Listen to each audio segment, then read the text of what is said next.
Hey, this is Joe Hill from DoneRight Management. We are at Green Acres going to do a quick video tutorial on the propane stove that's here, just so you can see how to light it.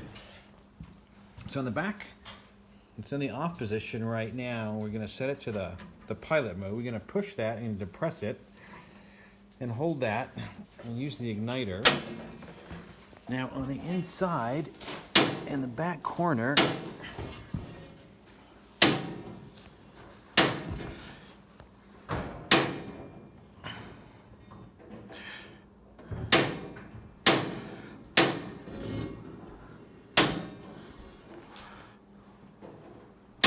did this for me last time, so sometimes it takes a little bit.